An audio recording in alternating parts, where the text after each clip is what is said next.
like I really don't belong.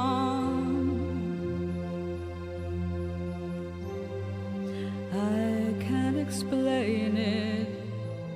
When I close my eyes, I see a strange reality.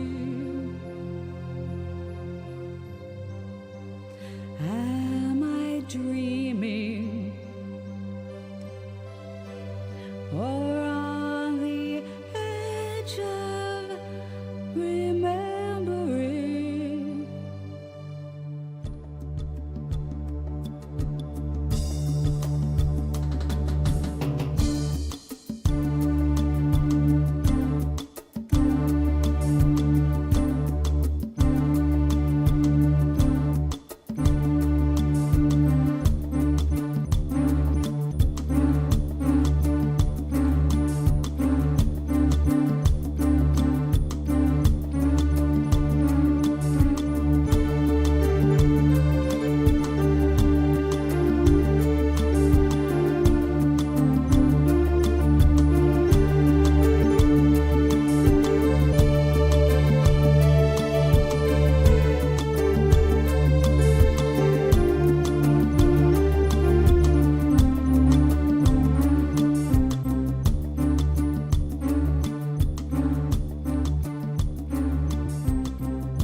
You wake up feeling like you really don't belong.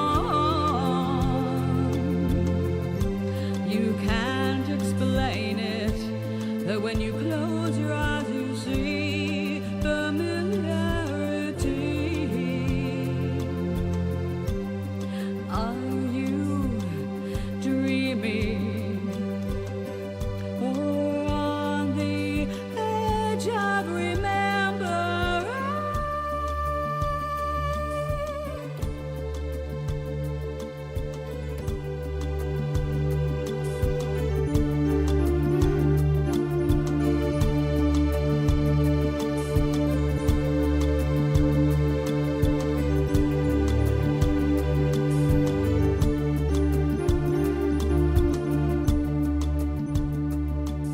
Who will you be tomorrow?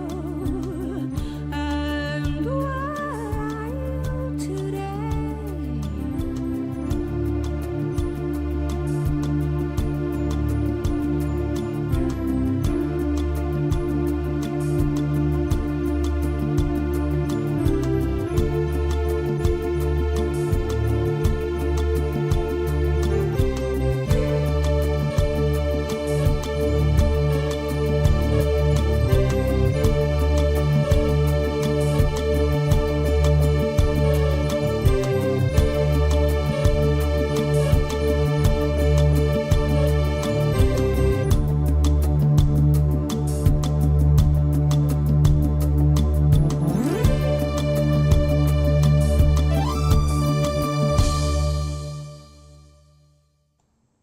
Okay, good morning. It's Sunday. I'm late.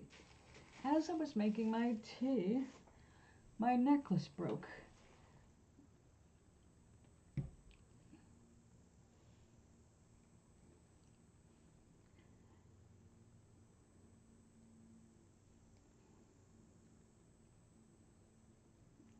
I'm live now, so gotta go.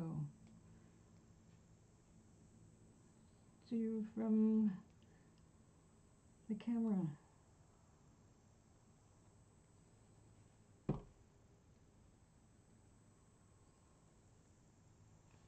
Okay. They're getting married in the morning. Actually, they're getting married this afternoon at 2 o'clock. We don't have a substitution for half of the food I ordered.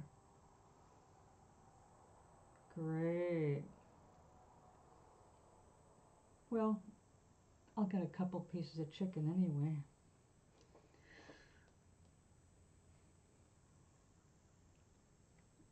All right. So back to work, because here I am. There we are. Good morning, Edgar. Bonjour. Comment ça va? mon cher.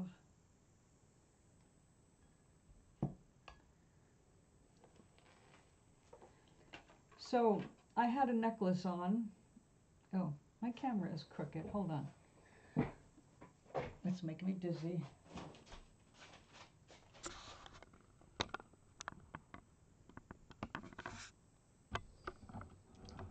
Sometimes I have to move this, or I move it by accident. And, well, hopefully that'll work. Okay, anyway, before I got into painting again, because my now ex-husband was the painter in the family, I did other things, like make my own jewelry, because, well, let's be honest, there's lots of beautiful jewelry out there. And no reason why I, a creative person, can't make some of my own stuff that's more to my taste and going with what I've got in the closet. So this was one of my favorite ones. I made this with clay, paper clay. The white is paper clay, and the black was black Fimo, or a Sculpey, a plastic clay that you do in the oven, whereas the air clay, you can just let it air dry. So I had a lot of fun. This is quite old, as you can see. I've worn this for many years, actually, and it was on an elastic string, like I like most of my things, and it finally just gave out. Now you can see how they aged. Oh, right, so it's right, 4 p.m. For me, it's almost 11 a.m. So this is like mostly from years of makeup, on the occasions I needed to wear makeup and jewelry. And this did not age as well because this side I was always rubbing against my makeup. So I really need to make another pendant. But keep my clean stuff here. These are the beads I made but didn't use because I didn't need to. So I have enough to redo this necklace without having to make more beads, which is a good thing because I do have, I think, some white paper clay. I don't have any more colored plastic clay though, like black.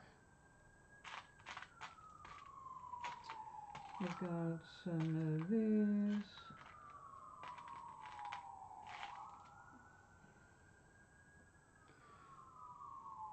Well,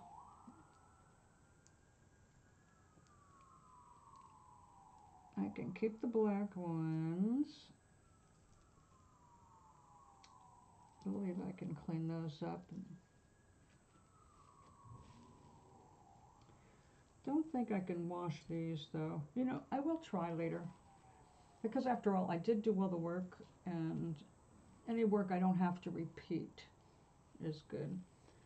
But I really do like having a black and white necklace. Now, I ordered a necklace that I didn't make because I was looking at, have you seen the coconut? You're probably not too interested in jewelry, but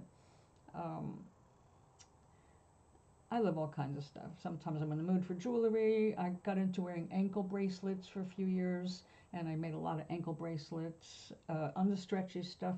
My husband also liked to wear the ankle bracelets because he was always wearing shorts, and he had really nice legs. Weird feet, but nice legs. And so I made him a bunch, and he wore them.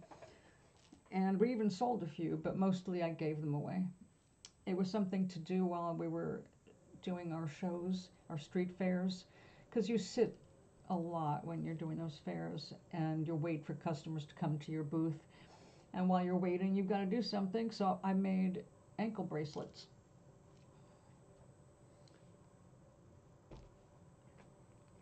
Now I was selling eggs we were selling eggs and painted rocks, but I could not do either of those while we were at the booth. You can't have dust in the street coming up and landing on your project, so there was some stuff we just could not do.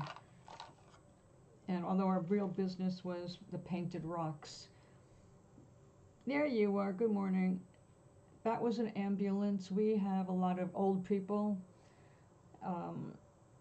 next door and down the street. So we get ambulances all the time now. I miss the years when I lived in the country on the farm. For 17 years, I hardly ever heard any sirens of any kind. We were so far out. Now, in fact, the last siren I heard was for me, because I had to call them because I set fire to the woods by accident. Another story. No, I didn't burn anything down, but I did burn up a few leaves, pine needles, and since it was a pine forest, that spreads fast and our hose would not reach quite far enough. So we had to call the volunteer fire department, which was right down the road. But they sit around and, like my landlord said, he said they probably loved it because they sit there doing nothing. They can't wait to use that equipment. They go there, they volunteer, and they're like, they don't want to start a fire, but nobody has fires. And I had a fire. The wind took a cardboard box in my fire pit out while it was on fire. And yeah, that moves fast, amazingly fast. So yeah, that was the last one I heard, but I could go months without hearing a siren. Since I moved up here on the outskirts of a town, because of the seniors, basically, it's there's ambulances almost every day now. No, I didn't burn the woods down. I had a clear area where our fire pit was, because I used to take apart the fire pit and rebuild it into a smoker so I could smoke fish in that, and then when I was done smoking the fish, I would put the bricks back down and make it fire pit again. I didn't mortar it. I just stacked them so that they were very secure. I was good with bricks. I really loved working with them in real life. I built walkways, and my walkway came out really good. Nobody believed I did it. That's insulting, you know? I got all kinds of compliments on my walkway that I made with used brick. And everybody thought my husband did it. I said, no, I did it. I leveled the ground. I put the sand down. I made sure it was level. I did it. This is my design. They never think women can do anything. Anyway, no sour grapes. I'm good with all that. It was just one of those things where just being female was a disadvantage in terms of who believed you. Okay, so I have this soft stainless steel. I got this for doing ankle bracelets because although it was faster, cheaper, and more adjustable to use the stretchy rubber, ankles get a lot of abuse, you know, a lot of stretch. So I have all kinds here. Now I've got, look at all these different colors. I think this time we'll build this with black. I even got an aqua.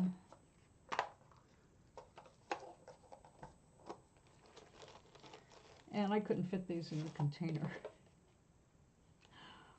More black. Oh no, that is a dark chocolate brown. It's almost black. So I'm very well set to make lots of beading stuff, but after, you know, a few years of doing something, I find it boring in general. And also I don't have the same circumstances anymore.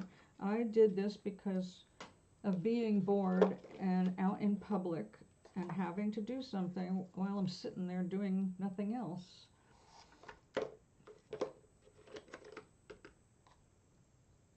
So that was my motivation, and now it's like there was no need. I'm not selling anything, but I am investing in myself. I bought some more clothes. I have a new top coming. I've got a new pair of pants coming for summer. I'm treating myself. Oh, I'm glad you don't have to listen to that. It is nerve-wracking. Although down south, I have to tell you that we did have a little fun with it, because dogs howl out in the country when sirens are going, and we taught our dogs how to howl. Only one of them had the instinct at all to howl. And watching all of them with their different voices and different Kibble, remember Kibble? The Kabbalah, the little meatloaf, the extra long tongue, little snout like a kind of like a Chihuahua face almost, but crossed with a Boston Terrier, black and white. Anyway, Kibble could not howl because she wasn't built for howling, but she tried, and she would make the little O mouth, and she would imitate. The black lab was really good at it. They were both good at it, both labs. Biscuit was half golden and half chow. The first time he ever barked was with us, and the sound of him barking surprised himself. He was shocked at the sound he made. And he was not a howler either. He was more of a roar, roar, roar, and a nibbler. Goldie, she was a golden crossed with a collie, and she was able to make kind of little howls, not much. Sanka was more of he would just go to a bark, So they all had their little voices, but when we were outside, if I was working in the garden and all the guys were with me, if a siren started and one of the dogs would start with their thing, I would howl, and then they would follow me. And it was just hilarious to see all of them. You get 4 or 5 dogs lined up, and they're all trying to howl.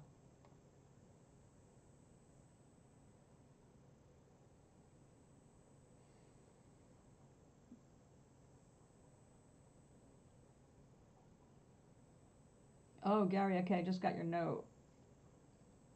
Yeah, he's going to probably be stuck taking care of his dad till dad dies. Completely controlling. Sorry to hear that for him.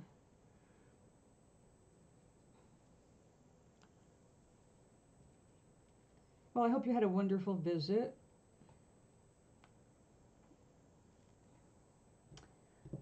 Okay, now I've got some gorgeous beads. Now, I have not... You see how I work.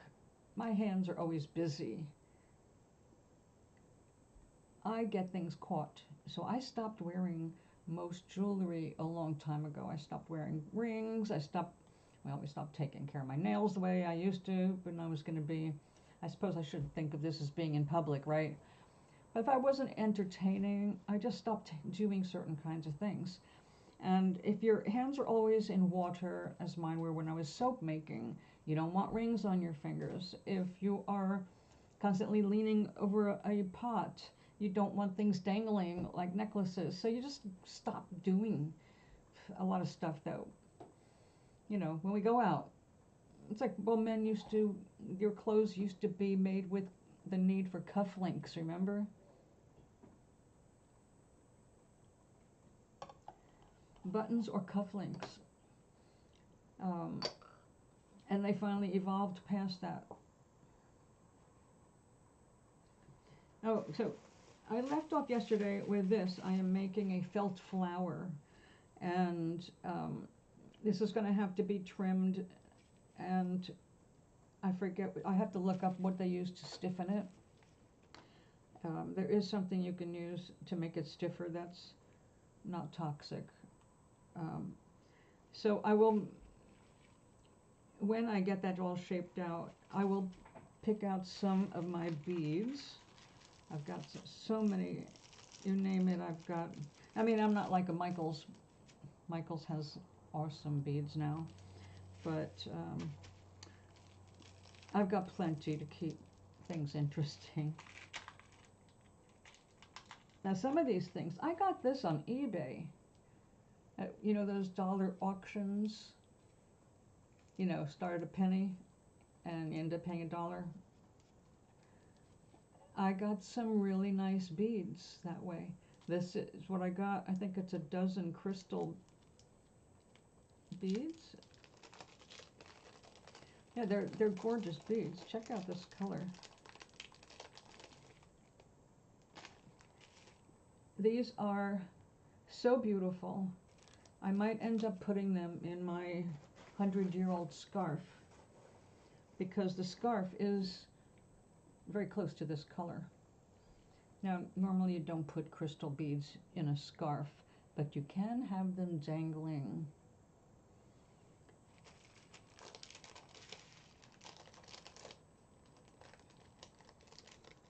Oh no, no, it'll never be quiet again either. So I have been very fortunate in finding, I guess, well, you have to look, right? When I was really into doing egg work, I had to make the gorgeous finials. And the stuff that you use is not cheap. I always use top quality Swarovski crystals. And I have, now this doesn't feel like crystal. I'm pretty sure this is acrylic. Yeah, this is acrylic, but it's nice. As long as they don't get scratched up before I use them. Those are very nice shape. So I decided, after I just broke this necklace by accident, maybe it's time that I spruce up my wardrobe. I said yesterday, the day before, I looked in my closet, and all I saw was darkness. Not depressing darkness, just 10 black tops, 2 dark dresses like navy blue and black, where the color's all on the bottom. It's really time for me to expand. So everything I ordered except for one pair of pants for sizing, I bought is colorful prints, and I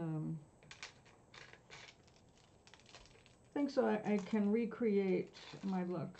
Now I've got a bunch of, this is actual matrix.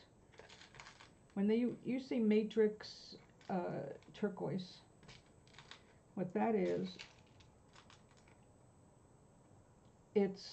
I've got 2 different color ticks. I've got a greenish turquoise and a blue. This is real turquoise, but it is not what you would just dig up. It has been put back together after it's been crushed, and they were able to, you know, turn it into beads. So it has a very authentic look, but this is not how real turquoise looks when you first dig it up. But, you know, I got requests for ankle bracelets that included turquoise, so I did make the investment, and I was able to do that because I went to bead and gem shows. And that's where you find really cool stuff too. I mean, there's more of these little square crystals and the micro beads. Now, I would have to say the biggest problem there is my vision. Now, these are completely, again, this is turquoise dust. These are not carved out of real, you know, chunks of turquoise, so this does not have the value, but it does have the weight.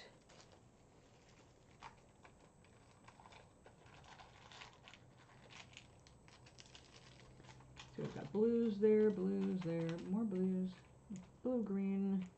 That's so pretty. Oh, I love that. And oh, I love these. I made a bracelet out of these, but alas, I used the wrong stuff and it stretched and I never got to wear it more than twice. I still have it, but it's just basically keeping everything together for me until I'm ready to work this on stainless steel. I got these from Michael's.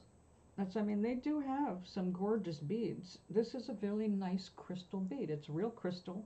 It's not acrylic.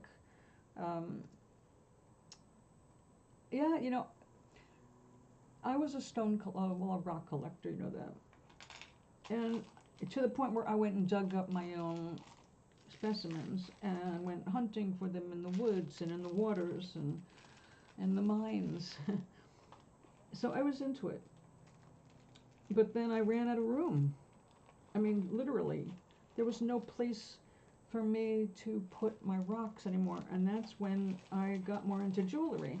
I said, all right, I want this stone, but where in the hell am I going to put it? So I started buying pendants. And the pendants gave me samples of those rocks that I liked so much, but I could put them all in a fishing tackle box that I call my jewelry box, and everything fits. Yum, yum. So after I look up how to finish this off, we're going to be sewing some beads in there and turning this into a decoration for my summer hat. My big straw-looking hat. It's actually polypropylene. I paid $50 for it down south back in the early 90s, and it's an amazing hat. It's not it's waterproof in terms that it can get soaking wet, and it doesn't really get soaking wet because it's full of holes. Just lets the water right through. But I can fold it up. I can squash it up and stick it in a suitcase, and shake it out, and it's perfect again. And it's got a string to hold it on because I tend to get blown away in the wind. So cool. Now these are definitely what I bought on from eBay. These are wooden beads. Now, I think they use these in some kind of prayer bead thing. I'm not sure of the culture, so I don't want to speak out of turn there. But these are all wooden beads. I've got little square beads and little barrel beads, but they're all beautiful wood. And I wanted to do some stuff with wood because it's so lightweight and warm against the skin. So I will probably do something with that. But I'm going to wait until my clothes are all in. I bought a dress. It may end up having to wait until next autumn when it gets cool again.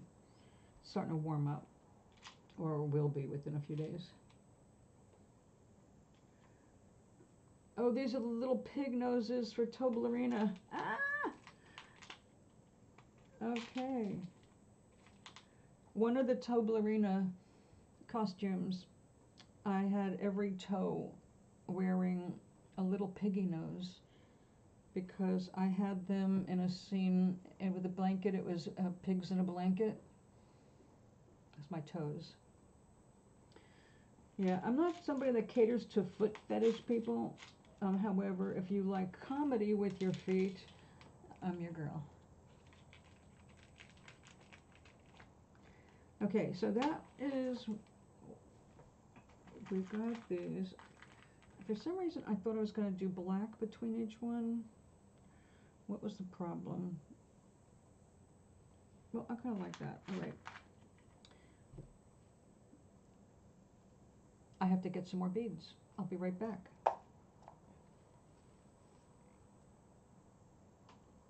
The bracelet's really nice because it uses 2 fishing lines instead of 1. Yeah, that's a good idea. I bought a little pig. Miniature cups and cactus. recently?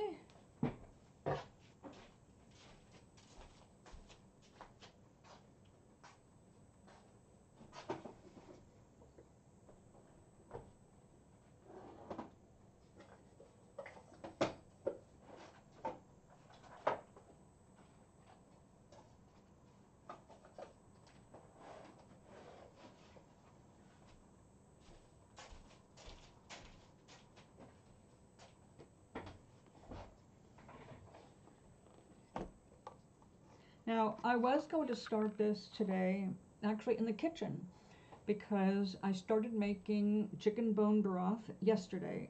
So today I have to drain it all out, and then it's ready to have the fresh veg put back in, more chicken, and I will individually make for people rice or noodles to go in it, or little pasta things like little stars or whatever. I've got a few different pasta things to offer. I've got a neighbor who's sick and I want to give her something to help rejuvenate her. But one of the things I was going to be doing today was actually I was going to start in the kitchen. And in the kitchen I was going to start with a couple of lessons to help us make it through the recession that we are in. And it looks like it's going to get way worse before it can get better. So we are going to be going over ways to save money in the kitchen. As food becomes less available because of the pipelines being shut down. If you saw what I had to pay last night for my grocery bill, considering what I got, it was horrendous. So I mean, basically it drained the last of my food funds for the month, and I'm only halfway through the month. I'm fine. I've been ready for this. But people who aren't ready for this are not going to be able to afford food. And then the food itself is getting scarce. There's already shortages of things, and the prices are just going up and up. I just watched maple syrup jump $5 a container. That's my favorite sweetener to use in baked goods. So, yeah, not thrilled. Okay, this is just packing material, but I thought, how cool is this stuff? It's such great shred. I was wondering, could I use this in an art project? I haven't come up with the art project yet. But I think what I need to do is get rid of it for the now, because I have too much stuff in here. Oh, and more, yes, these are more beads. Okay, you can go over here. Thank you. I've been collecting some plastic bags so I can put all of stuff like that aside. Okay, so when I got these beads, I also picked up these. There's not a whole lot of them though. But they're really pretty because they're flat. So it's a flat bead. The hole goes through the center, but if you get any light through it, it's a beautiful aqua, and then it's got a kind of a tarnished looking brass finish on it. These I definitely got at Michael's. I can tell by the container. This is another hobby one, definitely. And this is a mixture of beads that did not get put into something else. So these others are just little beads. An empty container for more beads. More paper. Okay, so one of the things I was going to talk about in the kitchen while I was making my chicken soup is chicken. Now, we have a problem, of course, with chicken inspections, meat inspections. The funding to inspect our food and make sure it's safe to eat has been basically eliminated. And the USDA, well, let's face it, our current administration has all been filled with people who worked at Fox News. They know nothing about government. They know nothing about running anything except some of them their own businesses where they were not always successful.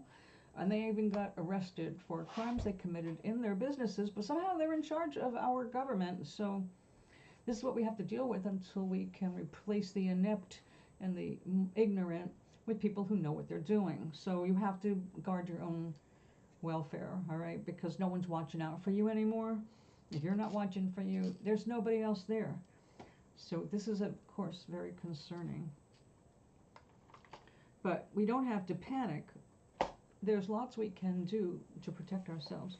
But in the meantime, the chicken is not being inspected, and everybody knows, you know, like you would not eat raw chicken because it will kill you. But if they're not inspecting the chicken, a lot of different diseases are getting out there. And the problem is you don't hear about it because they don't want you to hear about it. And that's very deliberate, okay? Just like they didn't want you to know how many COVID cases were real when Trump was in the first time. So he says, stop testing people and you won't have all these numbers. And that was his solution to the rising deaths. Just don't test, and then you won't have bad numbers. He's always about numbers, right? Like ratings. So with that ignorance at the helm, yeah. So when you buy a chicken, the moment you buy parts of chickens, you're already in trouble. It means your stuff has been overhandled. You don't know how it's been taken care of. And to tell you the truth, they clean stuff with bleach. I mean, like chlorine bleach, like you use in your laundry. They use rinses of that on your food, which is why I don't buy commercial chicken.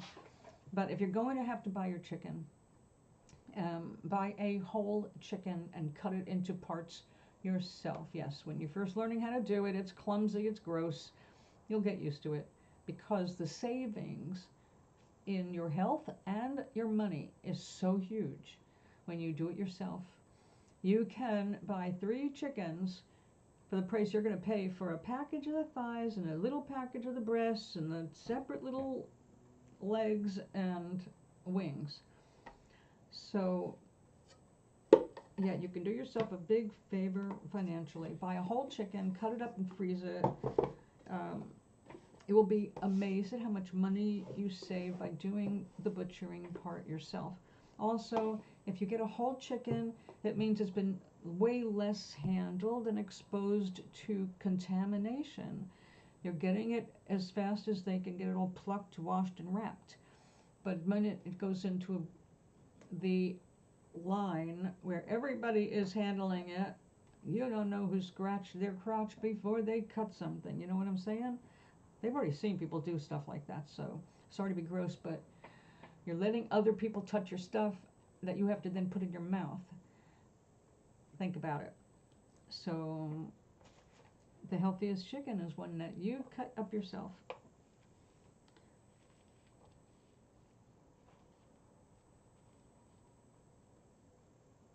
Now, I was very fortunate down south. I had on my back deck a dedicated freezer, and it went down to 0 degrees, which is great. It had problems because by the time I inherited that freezer, it was probably a good 20 years old. I used it for another 17 years, and it still worked. It had some leaks around the gaskets, so moisture could get in, because you know how the South is with the moisture, humidity. However, that was easily cured by taking everything from the freezer and putting it in my indoor thing, leaving the door open in the summer, everything defrosts, and we start all over the place. As of last night, Maui had power. As of midnight my time, he still had power. It was still hammering, and he sent me a video of the pouring rain and the puddles that were developing. His garden is, I don't know if it's going to make it, but they have a generator in his building. Now, I do not know how those things are set up. I know on an island you need to have generators, but generators require fuel, and if you lose electricity, well, of course, you know, you don't need a generator if you have electricity, but you need gas. or kerosene or whatever they run it on, and if they don't have the ability to get it, then they're like us, no generator, and you have to make do. But he's luckily on the second floor. He said on the first floor they were sweeping water out of around the stairwells, just trying to push it away from the building, but that apparently is just a waste of time right now.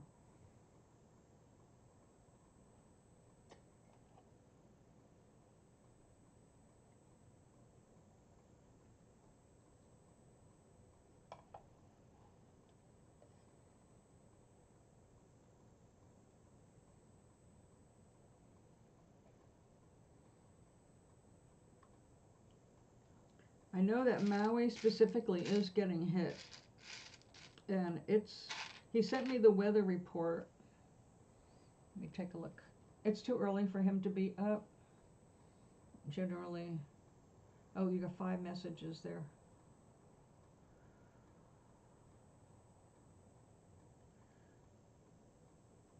I like cats and coffee. Cute.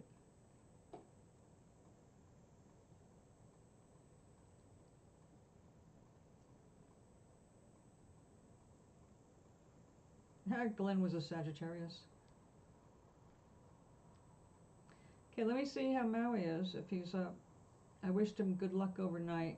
The rain keeps coming. And our is moving further down the line, so it looks like I'll be able to get out and have lunch with my friend like I planned on Monday. We're having a birthday party for us. Well, I'm taking her to lunch for both our birthdays. Her birthday's right after the day after mine.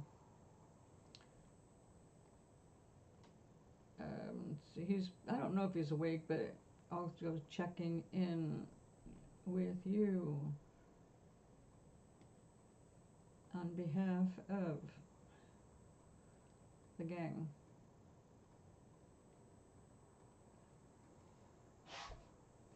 We will find out if he's awake. Now, for him, it's 5:30 in the morning. It's very possible he's awake because his cat likes to get him up early. How's your cat feeling today? Did she pee in the box yet? Oh yes, my skulls. I got these skull beads, but the problem with them is they're drilled wrong.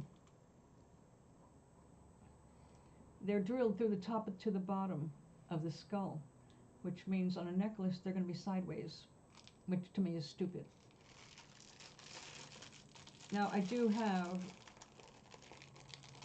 a cool skull that will hang in front, but wrong. I've got some more skulls. These are heavier, they're metal, but the same problem. They're drilled through the head down, which means they are sideways. Like, come on, man. So maybe I'll be able to do something funny looking with these. These are adorable little stars. They're really, really tiny. But they are properly drilled. So I think I used some of these in making jewelry for Toblerina. And what's really funny is I bought these before creating Toblerina. Years before Toblerina. Had no idea. Now here are some hearts, same problem. These are cute. I've got a whole bunch of them. But the hearts are drilled from the top to the bottom instead of sideways, so they're not going to immediately be recognizable as hearts, you know what I mean? I mean, you'll know they're hearts, but they're not going to be right. Little flowers. Oh, my hope. Now these are, I did make something for Toblerina for this. And it is, the buttons read hope. And it's drilled properly so that when they're worn, you can read it.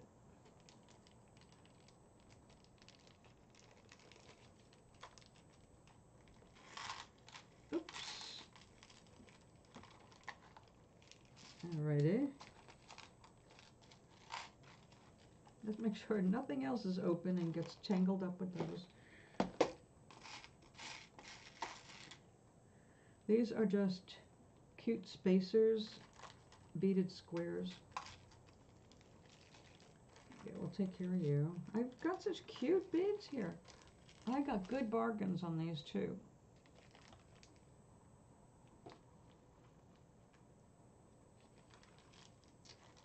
I'm looking for what I want to have as spacers, because we do have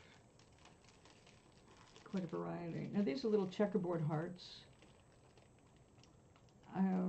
These were more of a disappointment because, as usual, drilled the wrong way, which may be why they were so inexpensive. But their pattern, it is very three-dimensional, which I wanted, but then when you see it in person, the eye is kind of confused by it, and it doesn't really hold on to the heart idea. It just looks kind of like a crossboard or something. It's weird.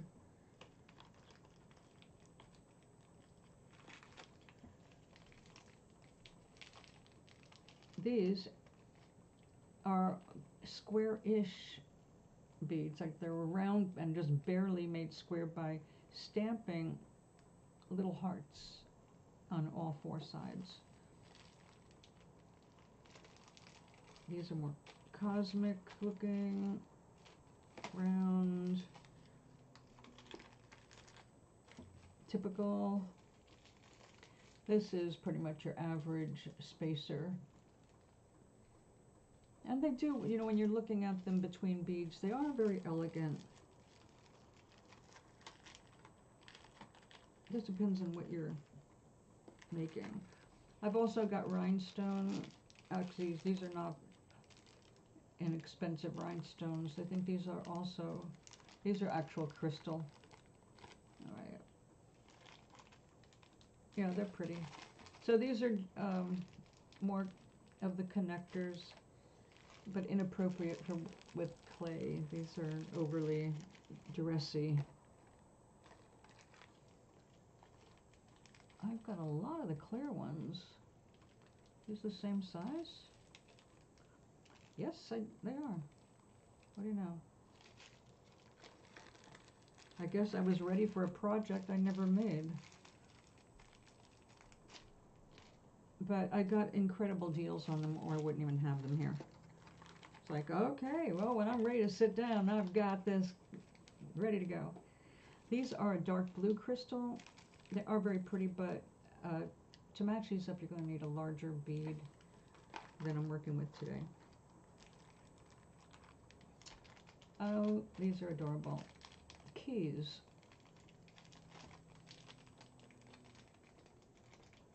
Little teeny keys.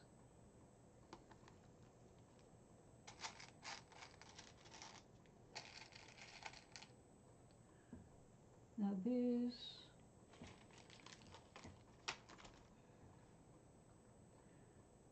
are acrylic. Strangely.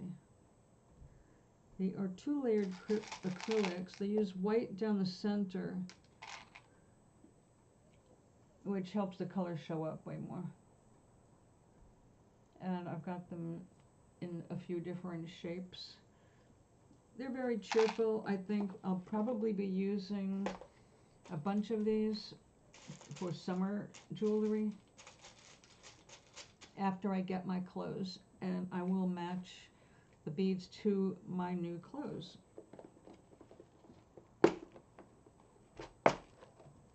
This is the last portable one of these I've got here. Some of these I could not afford but a few, so I got them as specimens. It's kind of like pink halite or halite.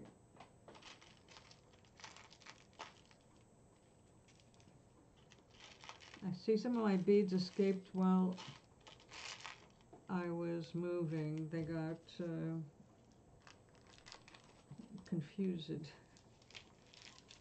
They were going to put these in the wooden box.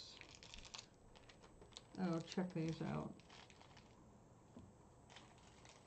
Fancy schmancy. They're basically just encrusted spheres. And these are gorgeous. Oh, another one of these. Let's get all these little baby beads in a different place.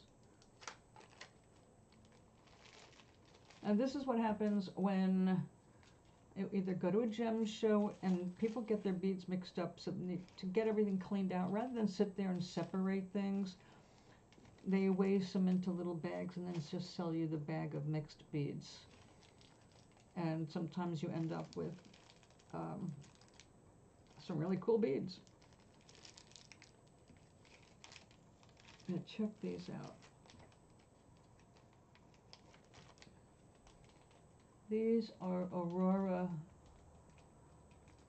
flashed crystals. And the hole is at the top of the crystal, so they're going to be like teardrops. So when I'm ready to work with those, we're going to have something fancy. But these are unusual. There's a name for these. I always want to call them pillow.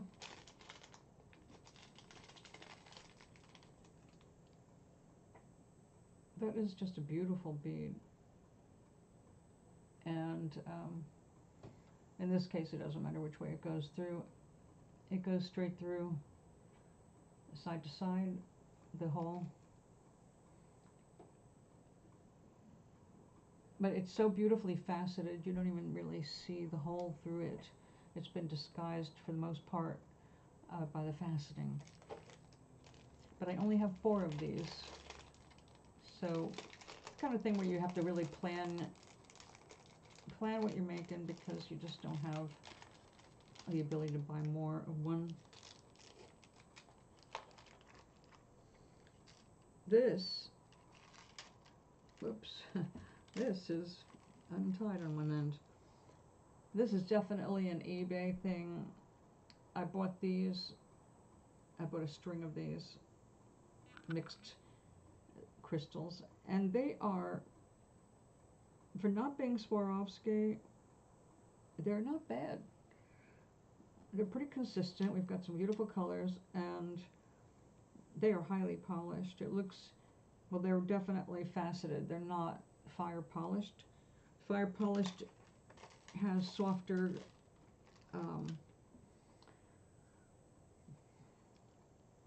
it has softer facets. It's more rounded. If it's faceted by machine, you see the sharp lines, and you can feel them as well. These are handmade glass beads. They have flowers on them. And again, I got them because they were so different. And any handmade glass bead is going to be worth looking at. They really have some weight to them. Oh, don't you do anything like that. So check out the flowers. So bubbly. But again, see, it's going to display this way. And that means that's going to be weird. It has a large hole, and there's only 5 of them. So that's part of the reason some of these have just sat, because when you have only 5 or 4 of a bead, you're kind of limited in what you can do with it. So we're going to take some of these itty bitty glasses. Now they are glass. They're not the cheap plastic beads, which I like.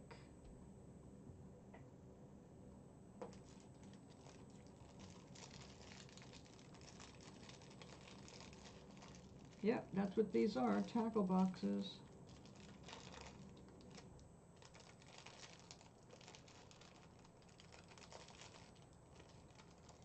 tackle boxes are very practical for jewelry, unless you're afraid of things being stolen.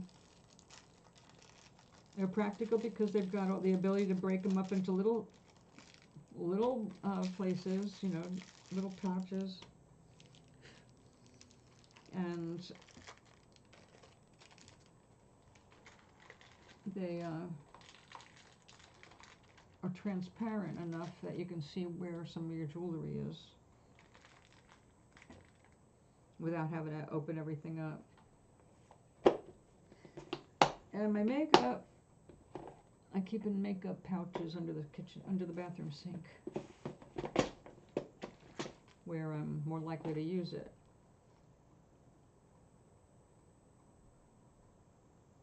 Yeah, no thank you. I don't need any more beads, especially little ones. The only beads I would be buying now are the most unique beads, and they don't have that. I like things that are different, and you know, okay, do I want much weight?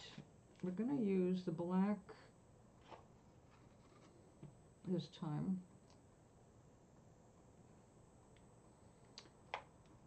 And we've got them round, we've got black beads. Maybe I should stick with the little round black glass beads. These are nice, but do I have enough? We're gonna find out.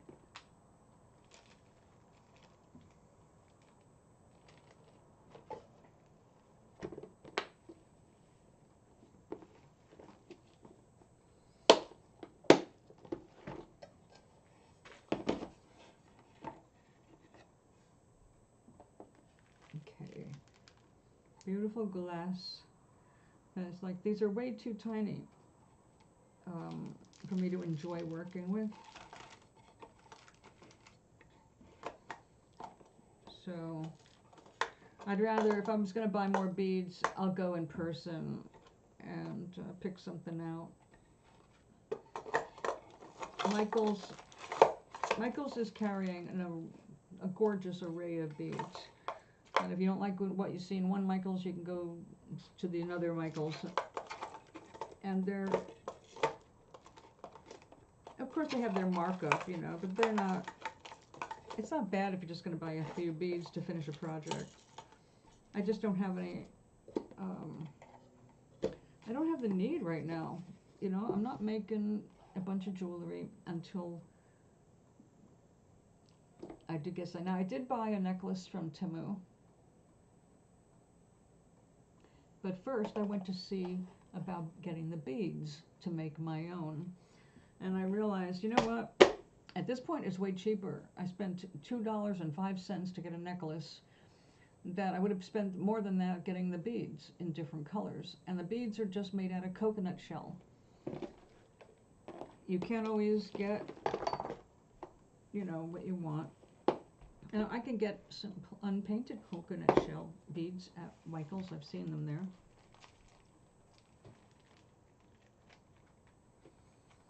All right, I'm going to have to make a decision. What do I want to use between?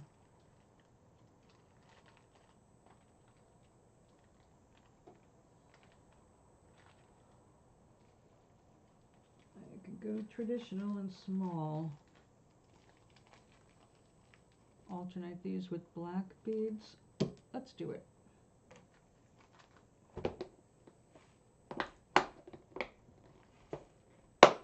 Let me get these two out of the way. Well, these three out of the way. I'm not going to need them. And they do take up a lot of room on the table.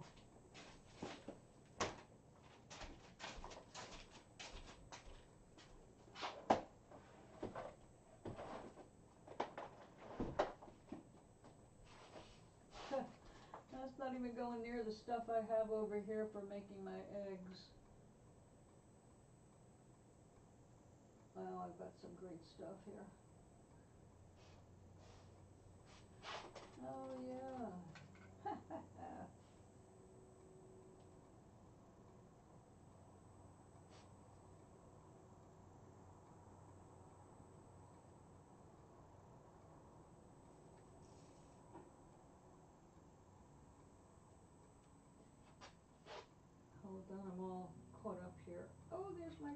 guitar pick.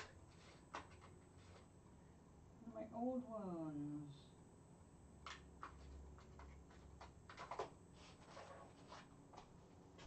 The things you find.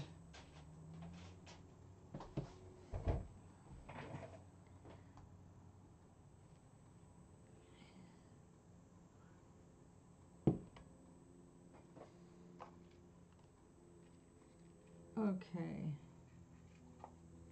We're going to have to see how big does this need to be, because I don't want to go too far. So we're going to go ahead and make a knot.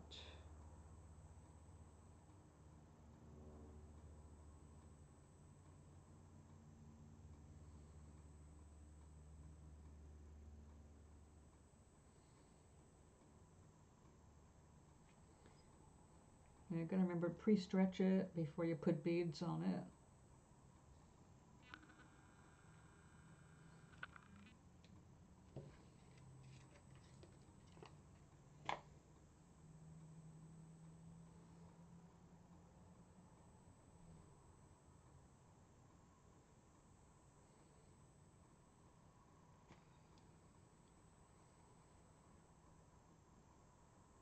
Okay, let's take this back. Being haunted by a gnat again.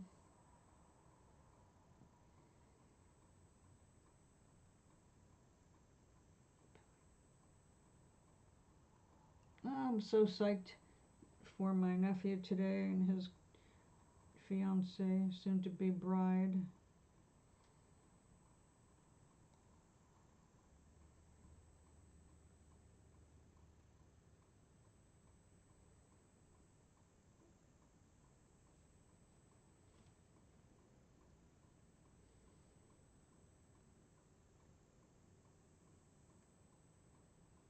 And I did a good job there.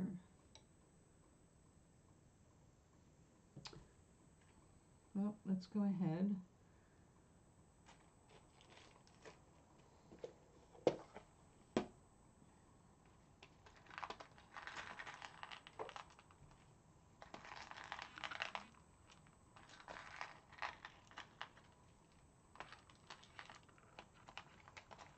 Okay, oh, I just remembered, I have something to help with this.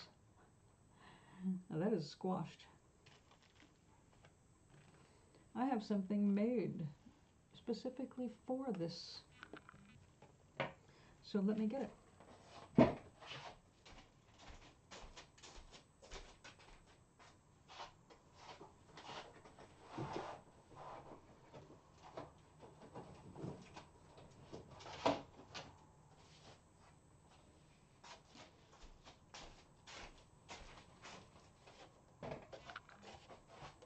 My bead board.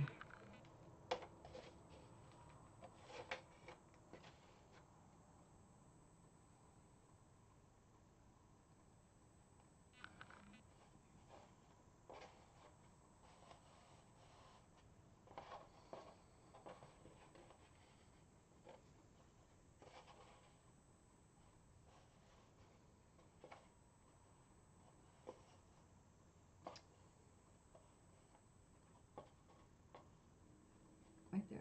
Stay there.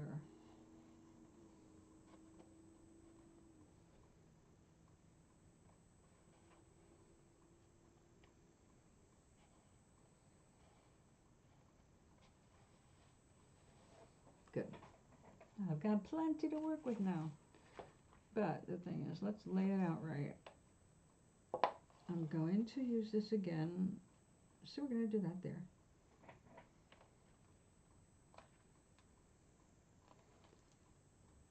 And we're going to have to put something in between.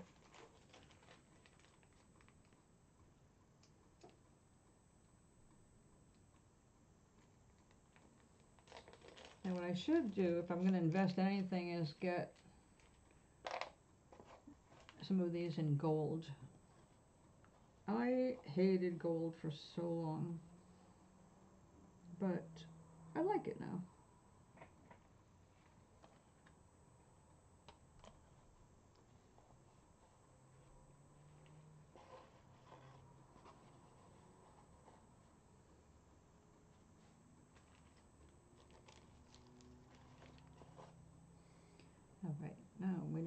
couple of big ones here. Those are not anywhere near matching. Let's get a little closer. The ones that ended up left over are the leftover ones, which is why they're weird. They were all the oddball ones I could not use at the time.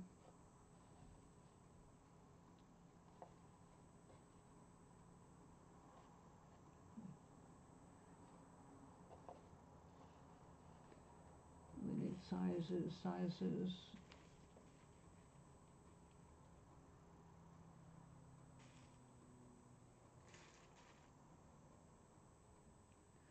Oh, that's no good. It's got nothing on the back. Those are squashy. Wrong. Definitely this was the end of the run.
Maybe we'll go this way.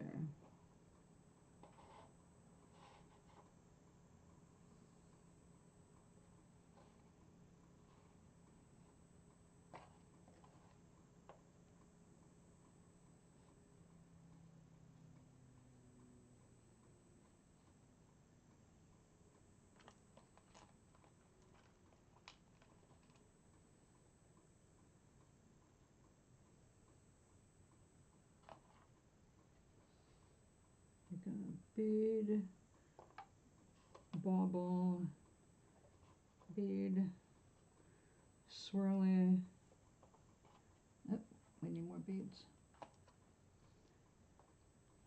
Bead,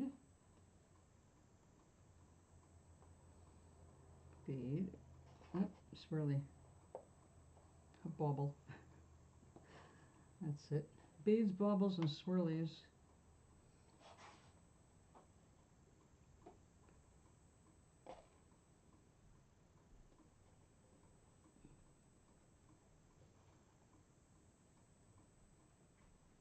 Those are mismatched. Oh, I forgot all my black squares.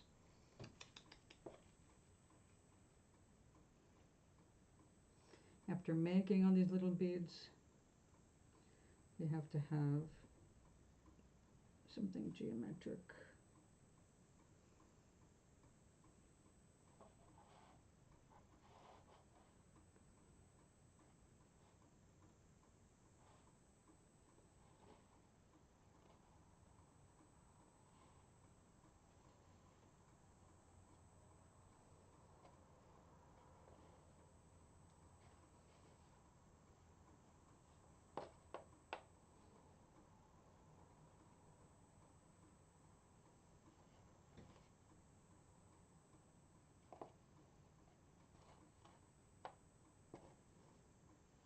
This is going to be heavier than the original.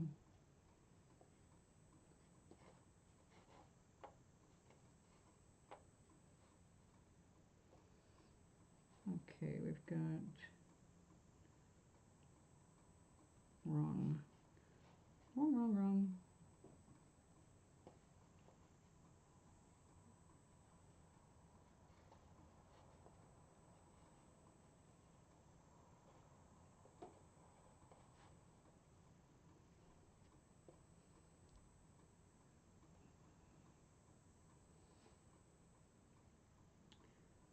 could change that pattern.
It's almost like I don't have room for these round beads.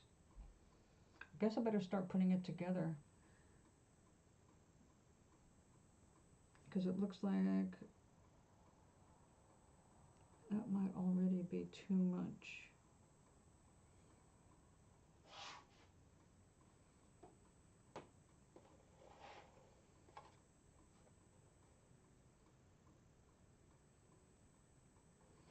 Well, let's take a look at what this, how much space this takes. What does it look like?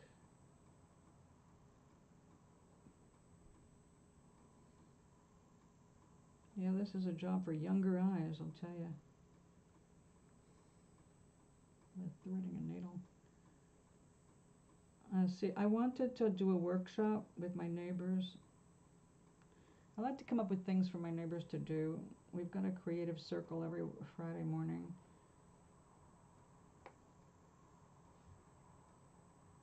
You know, we kept all Julie make a bit of time. Did you? Thank you for teaching this. Well, I hope I am teaching something. Like, if you have bad eyes, you want to use beads that are larger.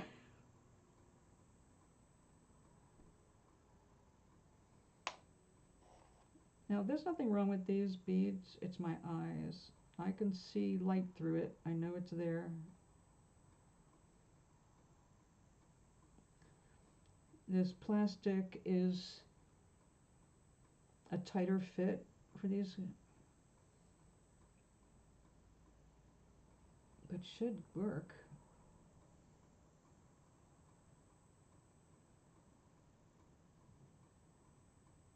But it's being really stubborn. I may have to change my tactic altogether, which is kind of surprising. I am using a heavier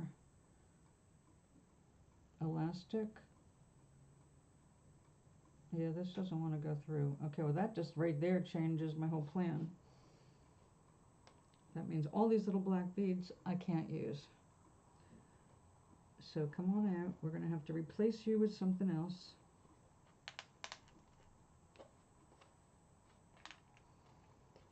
Now this is why it's handy to have a bead board. This was not an expensive board. As a matter of fact, I think I got this, I'm gonna guess eBay. Might have been Amazon. It's been a long, long time. Remember, when I bought this, I don't even know if Amazon actually existed yet. So,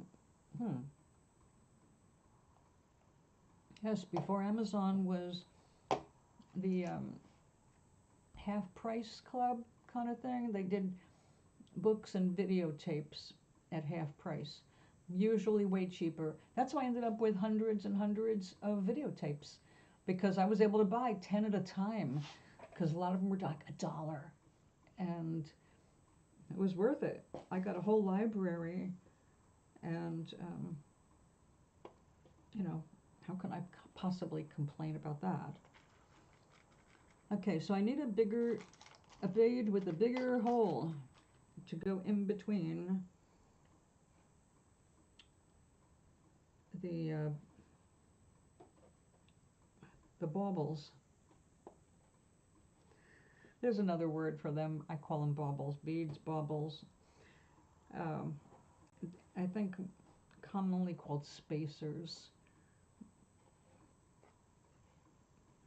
So let's see what we've got here.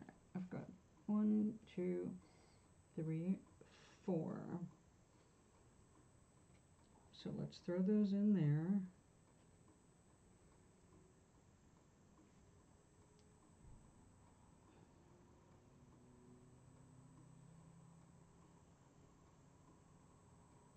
Bead.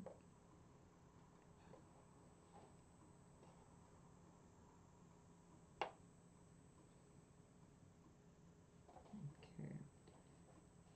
So yeah, when you have them laid out, you can get a better idea of how it's going to look when you put it together before you go through the effort of putting things together.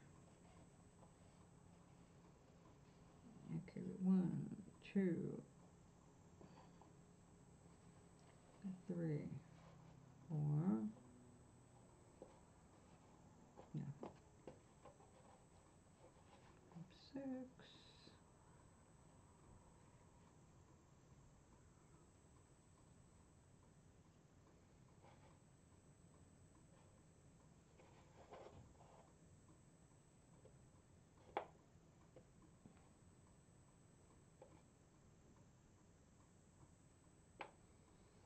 All right, now do this properly. The small beads should be in the back, the larger ones in the front. So we're going to trade off right there.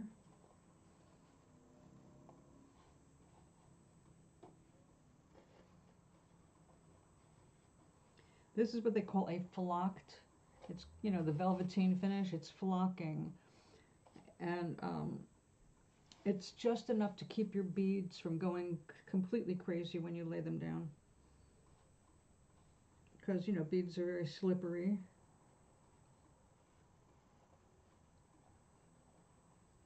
We need a bigger bead here.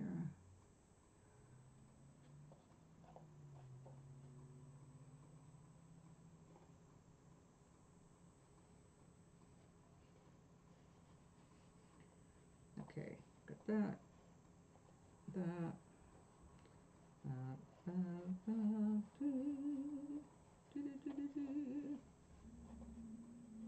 and back here.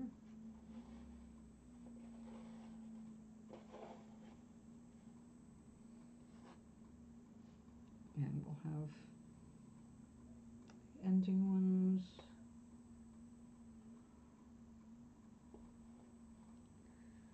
Okay, I'm guessing by the size of my neck that that's enough beads.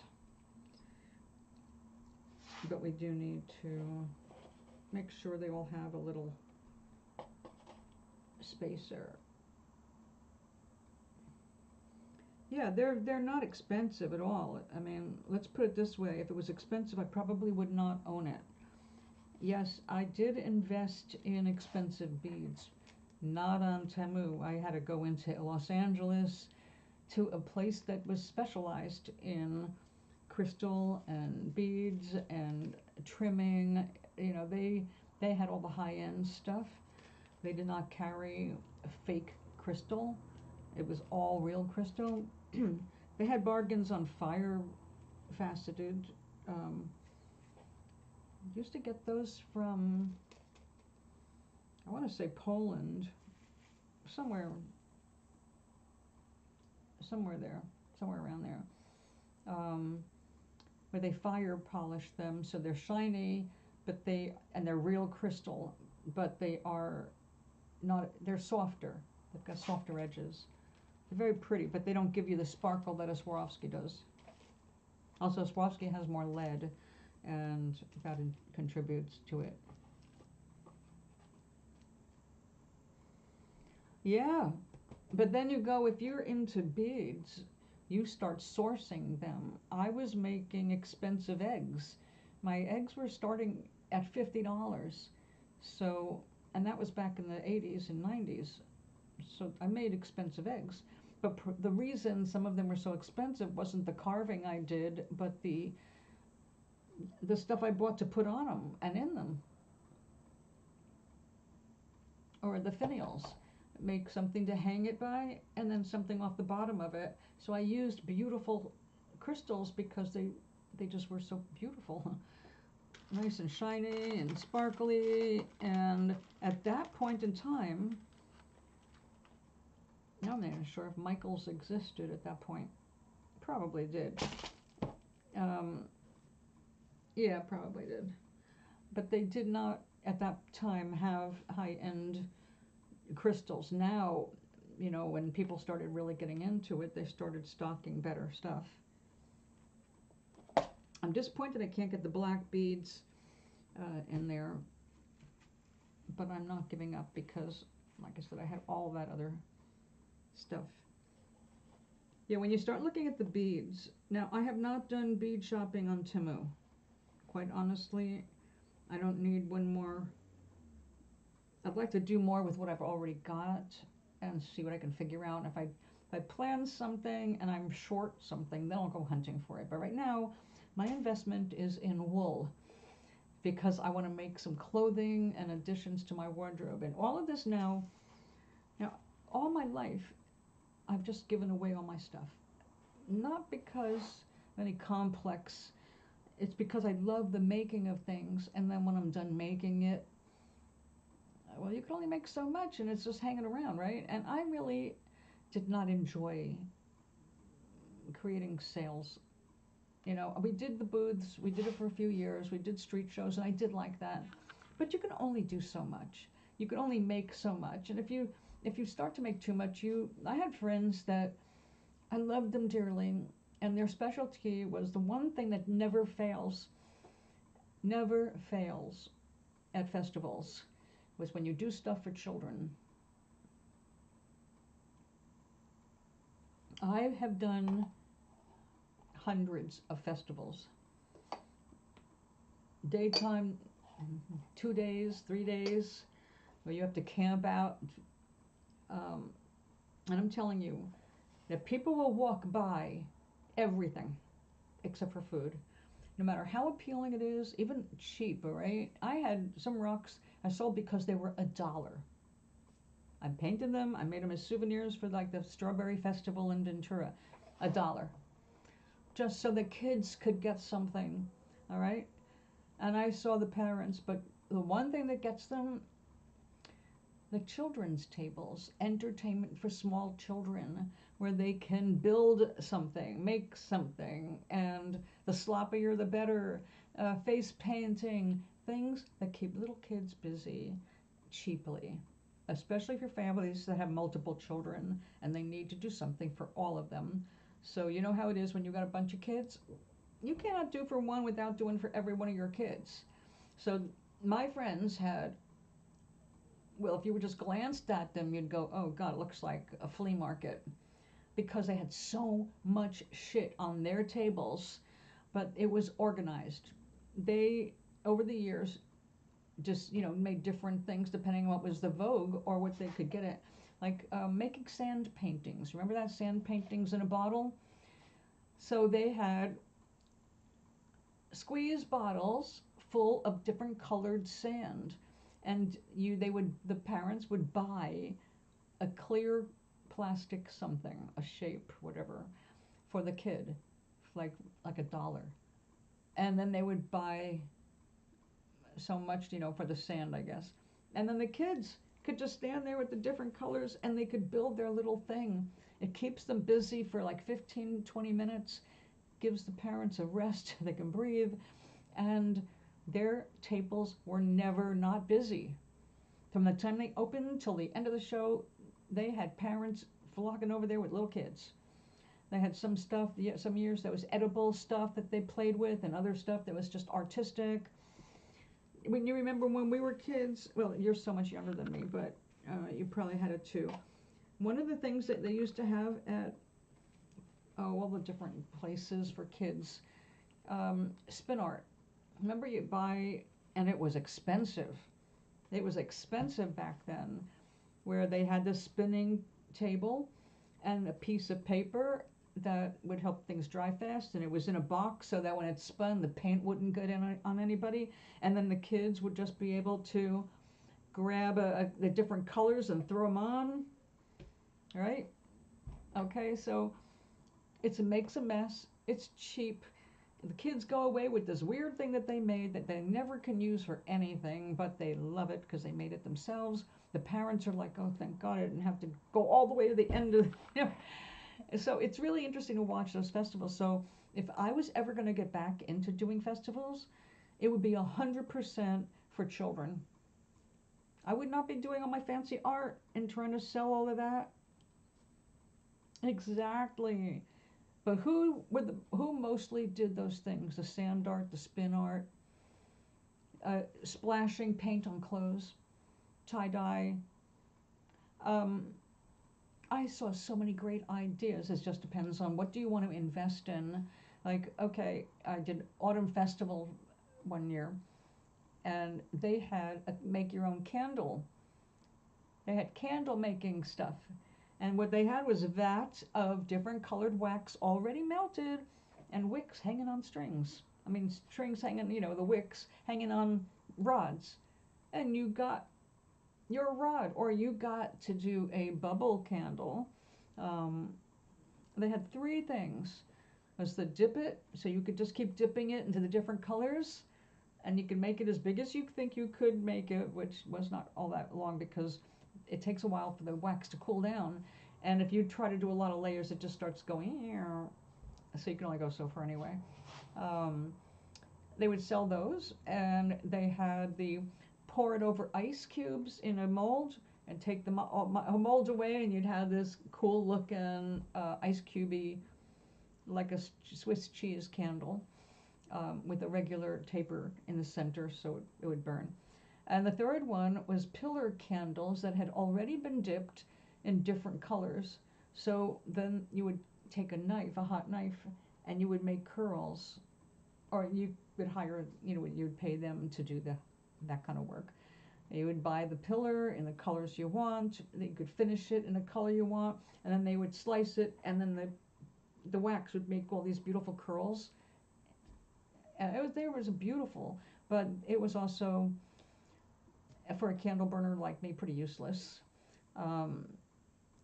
Because once you start I made candles because that's one of the things you try when you're a hippie. And I was definitely that kind of a hippie. Before they were, I guess they were calling them hippies. But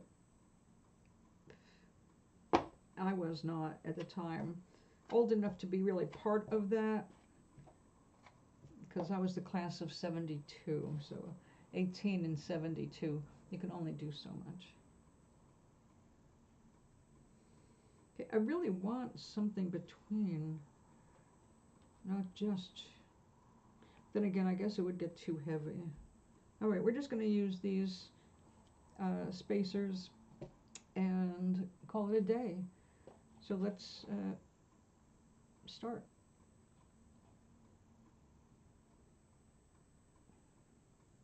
Make sure it doesn't go off. I only have a single knot at the end here. Will that be enough? Yeah, that's good. This is, I think, 5 millimeter. No, it's 0.8. This is pretty sturdy, the 0.8. So, do you remember how much it cost to do the sand art at the Pride event? Because it's nowhere cheap as it used to be. But still, colored sand. Now, my friends, they were devoted to the job of entertaining small children. They really were good at it. They came up with all kinds of fun ideas. It was like every time they did a show, it was like having a kid's party. And The problem with it was everything they did, everything they stocked, was cheap. It was cheap because, number one, it was for kids, and also they were poor like I was. We were out there in North Carolina, in the boondocks, with very limited resources. And so they would buy from, I guess it was kind of like an AliExpress or eBay.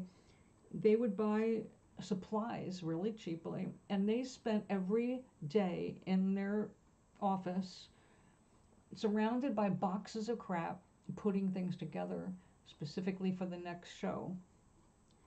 And now, not that every show was a sellout. They didn't sell out of everything. It depended on where they did their shows. Like if they did an indoor, like a church festival, they didn't do so great with those if they were indoors. But Harvest Festival, Spring Festival, and they were overbooked. And they would sell out all the stuff they had.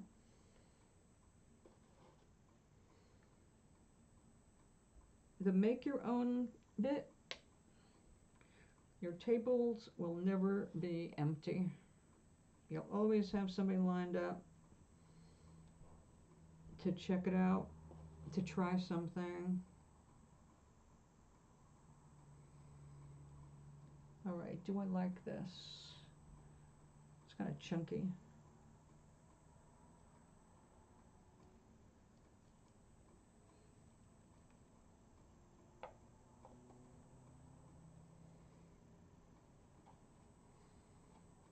The only thing that really weighs are the spacers.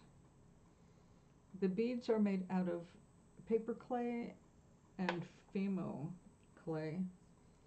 It's very light. But the spacers are solid metal.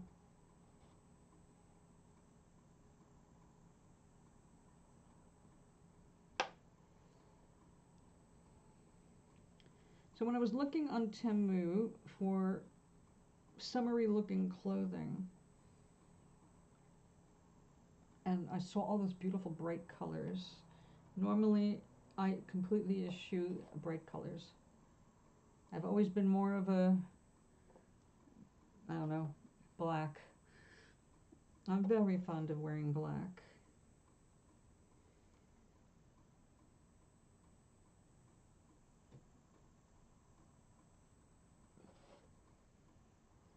So brightness was not something I sought out. Now I'm like, yeah, let's try something. I've been seeing some of these old ladies wearing the most fun jewelry, like Prue Leaf on British Bake Off. She's always got the most fun outfits. Her necklaces inspire me. Now I know that people are making them for her specifically because it's a show and they're covering all of that. But every time I find myself watching the British Bake Off shows, I find myself also studying her jewelry, and because I can't help it, my brain is going, how do I make that? How can I make something like that for me? Something fun. And part of the problem as an old lady is weakening veins. Darling, my darling, there you are. How are you, my darling grandson? How are you feeling? I have missed you too. I even went looking to see if you emailed me today.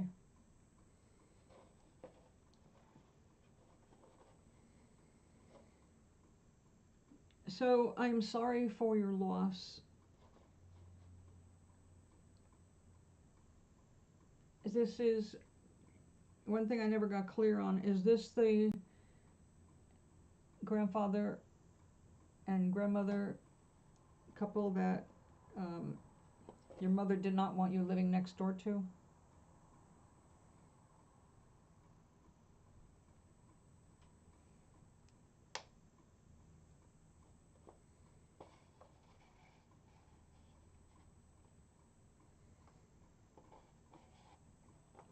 Wow. How is how's your mom doing? The greatest traumas we have are usually the loss of a parent.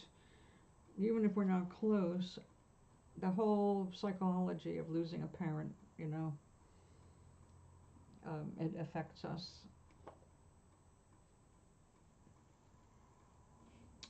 I thought so, but I just wanted to confirm, how easy it is to lose track of things. Like I just lost track of the beads I have to go get. Hold on, I've got to go grab one of my things back here.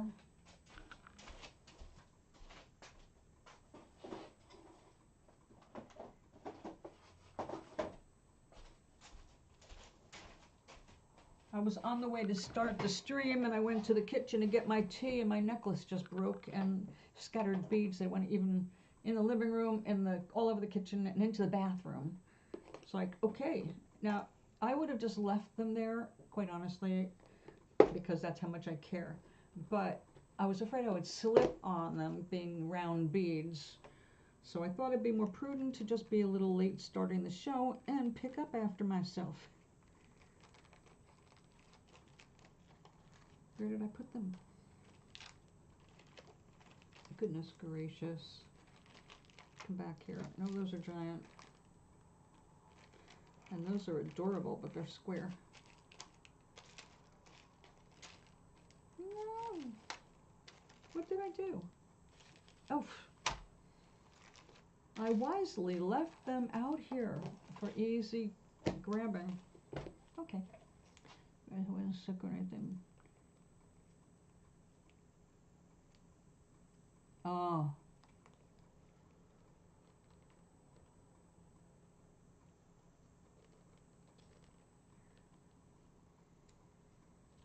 Oh yeah. That is the biggest shock. I knew my dad was on the verge of death for 10 years. I moved. I kept moving to be close to him in case and when. And still, when it happened, well, it was super traumatic because I had just moved to California. I wasn't even actually moved yet. And then suddenly my dad was gone, 3,000 miles away where I couldn't rush to him. So yeah, I was pretty freaking freaked out. And the first thing is denial. The first thing is the screaming, and then the crying, and then the grieving, and you get angry.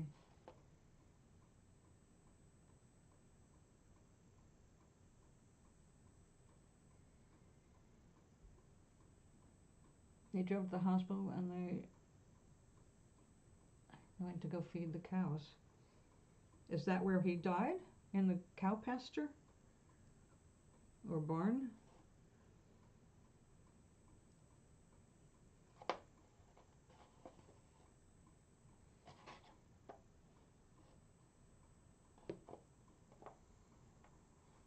Yeah, that's what it sounds like. That's very common when you start to have that, getting ready to go. You don't feel right for a few days and then you just keel over. Well, that's at least painless and fast and kind of poetic.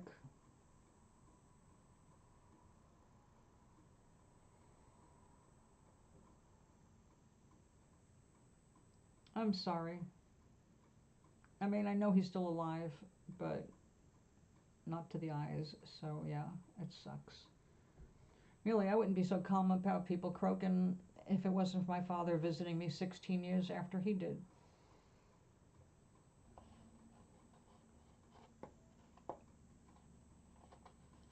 But the loss of a parent, like I said, even if you don't get along, there's a lot of baggage attached to the person who helped bring you into the world. And yeah, a lot of complicated emotions and thoughts and memories, and yeah, it's a harsh time. I went into therapy right away. I I knew I was going to have a harsh time. I was devastated. And I think the first thing I did was scream, no, it can't be true. I didn't even believe it when I was at the funeral. It was a closed coffin, and I was enraged that I couldn't see my father one last time. So yeah, death is, if you don't know the truth, it is the most traumatic thing that'll ever happen. And now I've got 2 gnats here. I'm going to start flapping around. I guess because the sun is coming out, they seem to get more active in the sunlight. They don't know that if they come near me, I'm going to kill them. Anyway.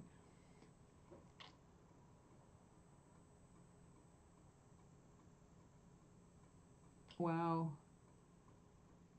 Yeah. That's all planned. I mean, it's planned from the other side. And I understand why. Because nowadays, if they do get you to the hospital, unless they can pronounce you really dead, they're going to try and revive you. You might end up there with just a fragment of life stuck full of needles and IVs and delaying that and holding you here when you don't want to be. When you're ready to move on, we just want to get on with it. We're safe. There's nothing but compassion and love waiting. So I know that people who want karma to bite people in the ass when they've done evil on this planet, but that's not what happens. As I say, while you're still here, get out, get through and over and talk it out and do what you got to do while you're here, because it's hard to believe you're there talking to you after they croak, because you're not seeing or hearing the same way.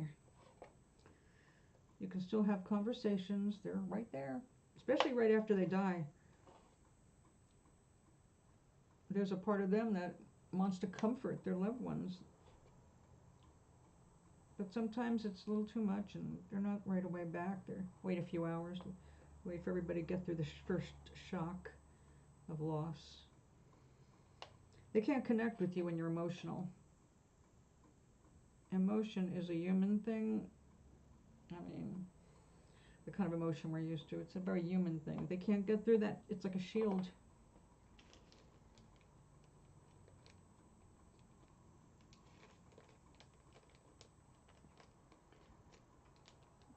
How did you feel about that?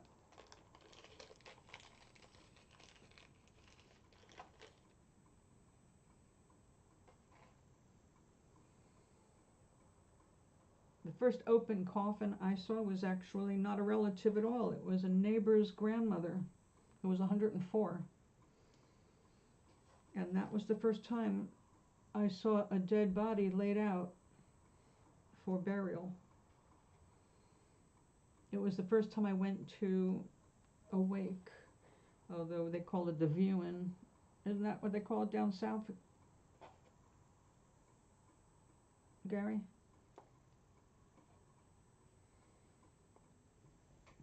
Oh yeah.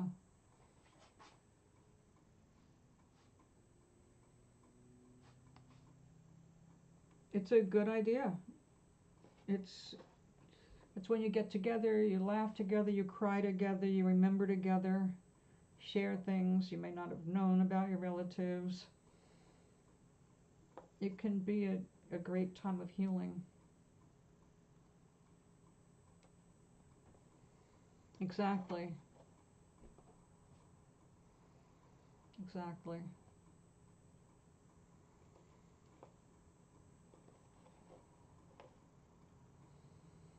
Now see, when, everybody's got their death traditions, and like in my family, well, they have 3 days to bury the dead after they pass. So basically the same rules of Jesus. You got to get them out of there, get them off.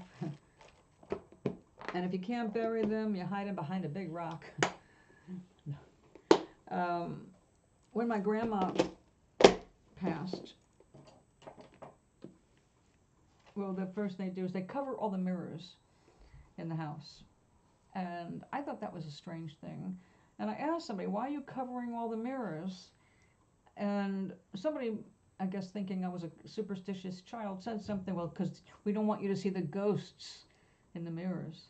It's like, what? And then I heard the right thing. It was so that nobody is inhibited in being themselves by catching themselves ugly crying in a mirror. Now they can say it's about vanity, but it's more like people when they see how ugly they look when they're crying, they stop crying. They suppress their feelings. It's a stupid thing. But it's a human thing.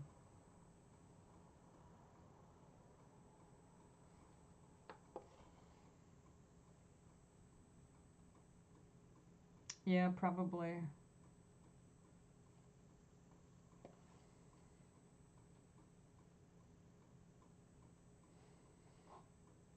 In our family, you go to the funeral, you get buried, and then you go back to the house. And then for 7 days and 7 nights, you have a ritual called Shiva, where family gets together every day. From sunrise to sunset, you fast. At sunset, you feast. And you do it for 7 days. And during the day, when you're fasting, you're not just not eating, you're sitting there with the family praying and talking about the dead. And you've got 7 days to work through all the family stuff that's going to come up. Yeah, it gave you some time. I never liked the whole get them in the ground fast thing when, you know, you're not ready to say goodbye. That's pretty sucky. All right, I think I might have enough beads here. I'm going to have to put a few more. And that's going to be tricky. Let's see if I can get one of these things over.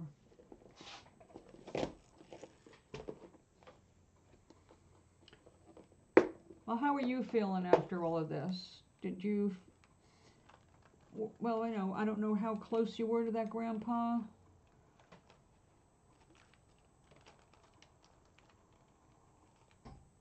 But I know that, oh, no kidding. I never heard of that.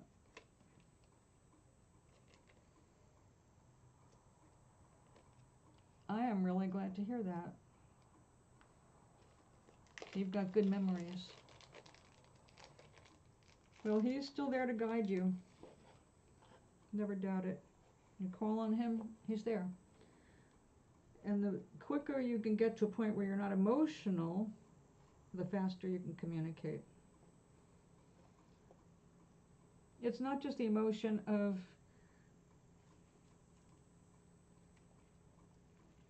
anger, hate, fear, all that stuff that comes up when people pass. It's any emotion at all is going to kind of block reception.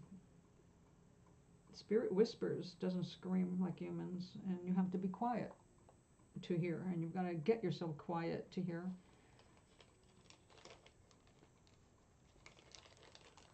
That's wonderful.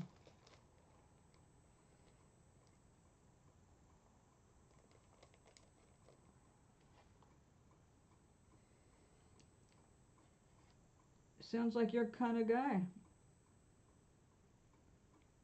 I'm glad that you were able to experience him here.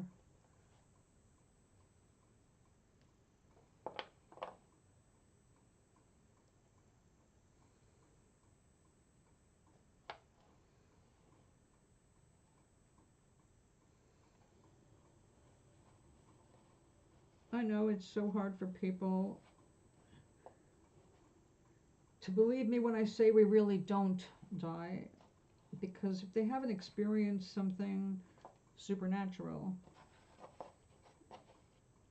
They tend to doubt when they hear the voices talking to them at night, when they're quiet, when they get those little, oh, I thought I heard my name being called, or get a glimpse of them, or they pop in your mind. And they will, our loved ones will never stop trying to reach us as long as we want to hear from them.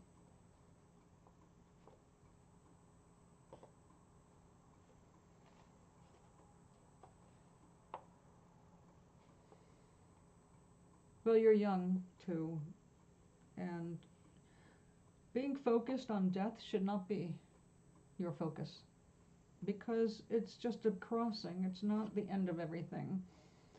But the good thing about you being young right now is that you're hearing what I'm saying. And when they are connecting with you and you recognize it, you'll remember my words and you'll trust it. You will not get misguidance. You will get love. You'll get support. You'll get those hugs when you're desperate. Our loved ones do not want to leave us alone if we want them to be around. All right, we're going to try this now and see if I did a decent job.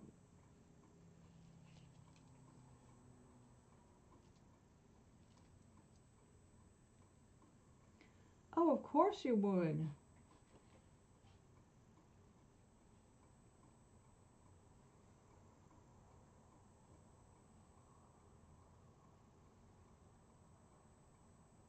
I never met my paternal grandmother. She died just before I was born. But oddly enough, I'm a lot like her.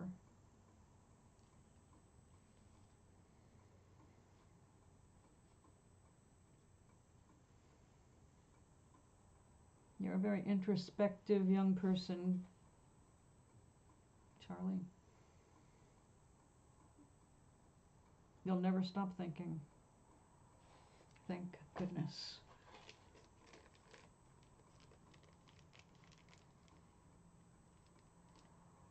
So,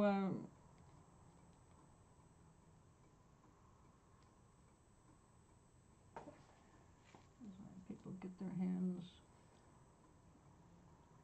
Why am I not able to see this whole conversation? Hold on, I gotta move this. There. Okay. Like to get their hands busy with all the paperwork, in spite of all they say. Oh yeah. It's distraction, distraction, distraction. It's necessary. The human spirit can only take so much pain at one go, and we're hit with stuff that's like just never seems to give up. Bad, bad, bad, bad, bad. It is hard to pull your spirit back together. It takes work. It takes some time. It takes practice. All right, so I still end up with some of these fake halite beads. I got my thing fixed. Yeah, it'll do.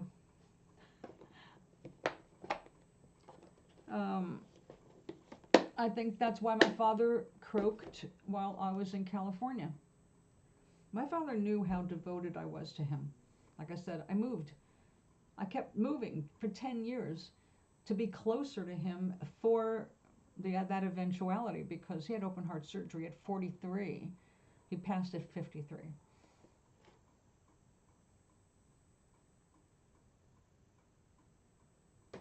That's true. That's true. Look, it's hard to take it all on. You know, I was 3,000 miles away from where I meant to be when my father needed me. It was even a real hard decision to get married because my husband wanted to live in California. And at least for 2 years is what he said. So I went along with it. And then suddenly, 6 weeks before my wedding, my father passed. So it's a hard thing to do. I know. Nobody wants to deal with it. And that's what I'm saying is, when you get yourself into that meditative point, that's when you can hear them and you realize they're not as dead as people have been thinking about death. People think about death as they're going to a place, you know, or they're not going to they're just going to cease to exist, depending on your belief system. But the one thing they keep leaving out is even the chance that they may be just fine and that they're everywhere they need to be. Like if I wanted to chat with my father again, well, I don't think my body could physically stand another experience like our 45-minute talk. I was so electrified, I was wired, and I came to understand what they mean by you will die if you to look upon the face of God, will burn you up. And that is kind of what it felt like. I was electric when my dad and I were communicating for 45 minutes. That was a lot for a little human body. But at the same time, I wish that everybody in the world could experience what I did once, because they would lose the fear of dying. But even more importantly, they would realize that we don't die, and that all those people we care about are accessible. Even people who came centuries before us, if you can tune into their vibration, they will talk to you. They will communicate with everything you need, because we are a cooperative. We're not a one. We're one, but we're all individuals within the one. So we are a hive, okay, like a beehive that we communicate with each other. When you need help from another bee, they're buzzing over, as long as you're in a place where you can hear them. Yes, and they're scared by the idea of that, because especially when you consider religion is selling you the idea that death is the end. And if death is the end, you're going to have to be concerned about your behavior here, because you're going to be judged when you go to the end. All right, end game, death. And if they told you the truth, if they even understood the truth, they would have nothing to sell you. I mean, seriously, they have nothing to sell you. When you return to the compassionate heart of that which we call God, what else can they sell you? You don't have to do anything. You're already worthy of going there and being there, because that's what you are. You're part of that. So it's not something you have to earn. You are already connected. All you gotta do is chill. And also when you get happy, although, happy is, if you're doing it right, is a strong emotion, all right, strong state of being, but it's also an elevated state of being, which means you're now able to access the higher vibrations. And you have to get high, vibrationally speaking, not drug. You have to get up to connect with that which is higher than you. Oh dear. Oh. Now, is anybody going to be staying with her? What's the situation with that? She's going to need a lot of support for about a month, unless it's a tiny little thing. It's one of the most painful surgeries, is knee. That's what they invented diclofenac sodium for, which is commercially called Voltaren gel. Yeah. Well, what's really important right now, Charlie, is she lost her life partner. And just because of that, her health is going to be more precarious. Okay? Because part of her doesn't want to live right now, because she's depressed. She's recovering from this major loss. And it takes, well, she's never going to completely recover. We don't recover. We go on. We accept a different life, all right? But loss is loss, and she's just lost her partner. So she needs cheering. She's going to need a lot of cheering. I'm assuming she's got a phone, right?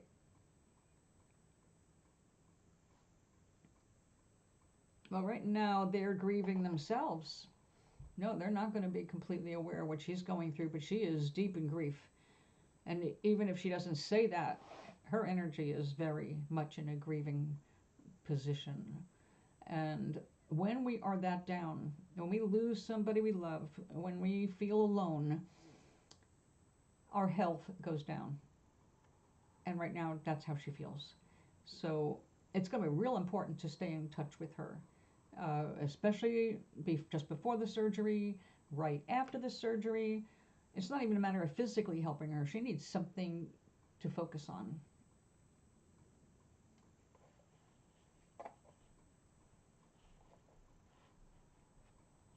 No, she's separated from reality right now, honey. It's the only way she can get through this. She's in her own shell, all right? She's like in a glass egg right now.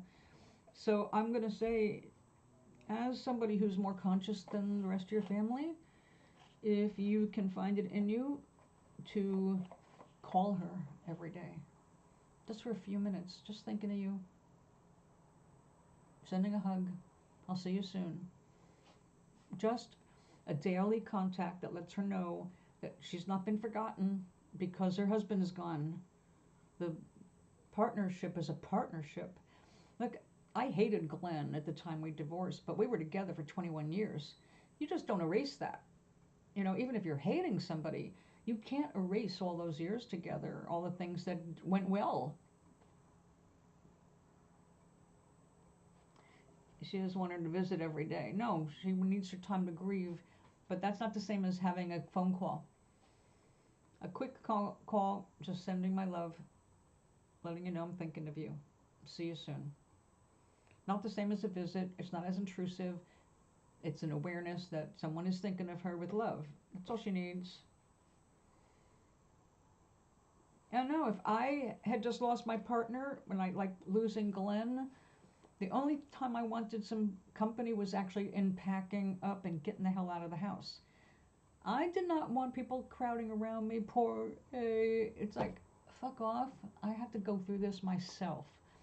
He was my true love, I thought, blah, blah, blah, blah. So, yeah, I was angry, but you just do not release that as if it never happened.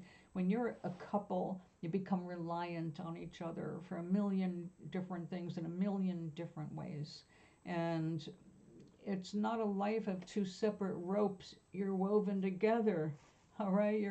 You have too much that is melded, and then when that's suddenly gone, you don't know who you are completely. You have to reevaluate everything. You have to make new decisions you never had to face before. Even if you contemplated, what would I do when I lose my partner? Oh, sure. Oh, me too, Gary. I'm very happy being divorced. I like being alone, okay? So I have no problem being alone because I'm never lonely. I just never feel lonely. So I'm good. But yeah, some people, again, it's not a matter of whether you want to be with someone. You can't just because you get divorced doesn't mean you got them out of your head.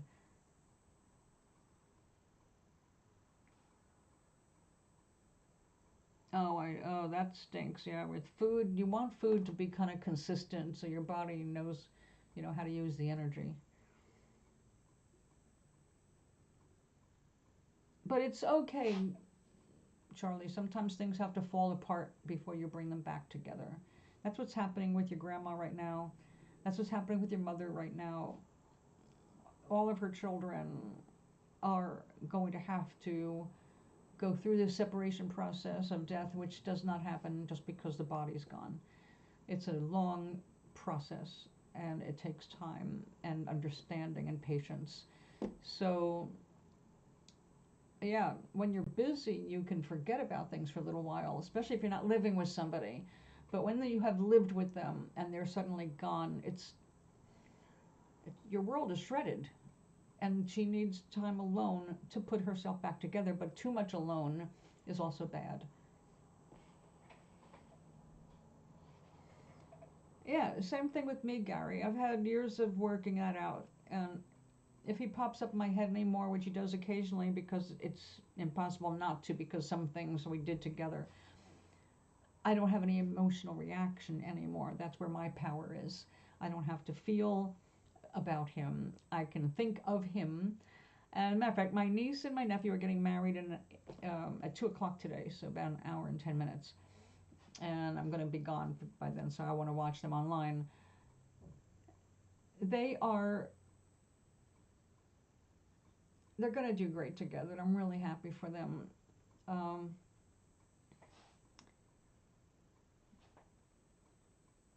but I can my new niece-in-law wanted to know, we were talking about what we're wearing or what she was wearing today, and I mentioned that I had ivy that I took out of my garden to make a wreath for my wedding, and she wanted to know if I had pictures. And I said, yeah, I still have a wedding album. I didn't destroy all of it. um, Now, I'm not running to pick out all my wedding pictures to show her, but when I thought about the wedding and all that, I didn't feel any emotion.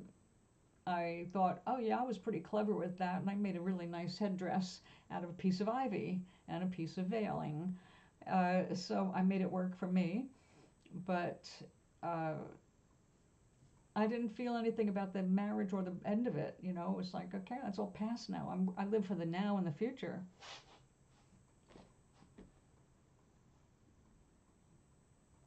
That's good. That's good. Yeah, Charlie, don't worry about your schedule.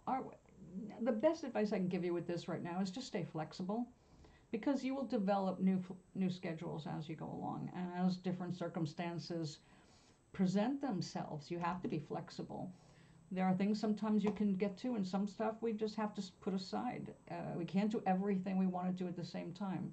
Like, I wanted to be with you guys, but I was late because my necklace broke and I had to pick up beads all over the damn house. You will. You will. It's all going to work out fine. Trust that. It really is going to work out fine. Sometimes the delays are for a reason. I was feeling frustrated with Numaris 3 because I got to a point, it's like, shit, I have something missing here, and I don't even know what it is that I'm missing. And then I found it. And now I'm so excited about it that one of the ideas I had, I found a way to make it happen and make it way better. And so I'm psyched again. But sometimes you have to just wait for the right timing for the information or idea to drop into your face. I came across something in investigating wet felting. I came across something called sea wool. And it's the most valuable wool yarn on the planet. And the last person in Greece who does that is in her 60s, and there's nobody to follow in her footsteps. It's an art and a skill and a gathering process that was handed down mother to daughter in a bond with the sea. It's just a fabulous story about it, but it fits so much into my story. It's like so perfect. And I never heard of it until I started researching felting, which was going to be in the book for a different reason. So now it's like something really obscure and rare came up in my face just when I needed it, and I've got a vent, a line right into my story.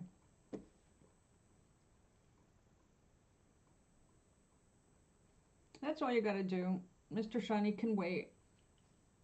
You have real life things that you're dealing with, and you have very little experience in some of them, but you are good at being alone, and you are good at meditating, and you are moving forward no matter what it feels like at the moment.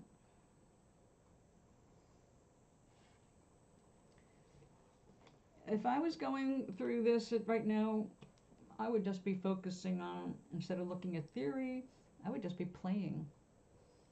I would be making music, whatever my hands released from my heart.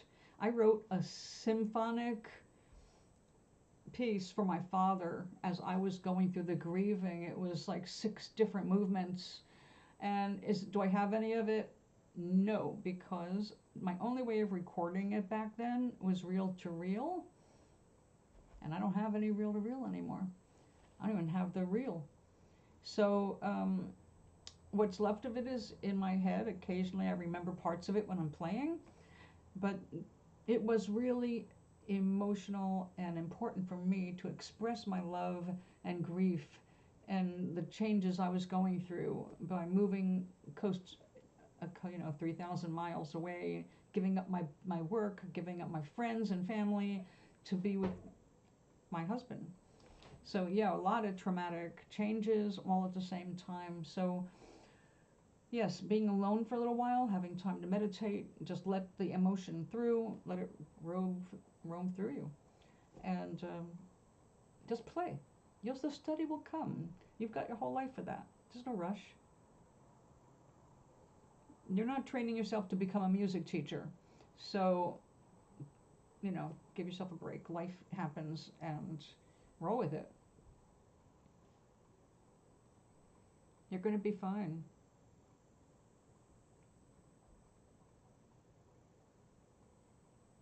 And I'm your extra grandma. When you need to turn to somebody, I'm always here. I will try to be here. But I'm going to go. I made this big batch of bone broth overnight, and it's just cool enough that I can strain it, get all that beautiful, amazing broth, and put fresh veg and chicken and all that in it.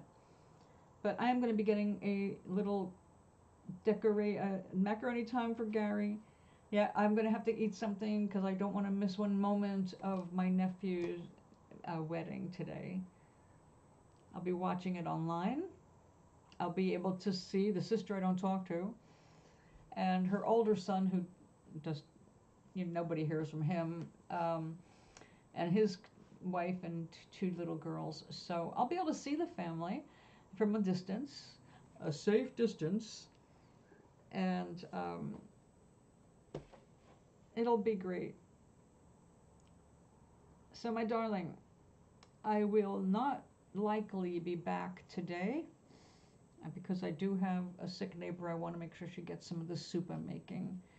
So that's a priority. So sweet dreams. No, it's too low. Sweet dreams be yours, dear, if dreams there be.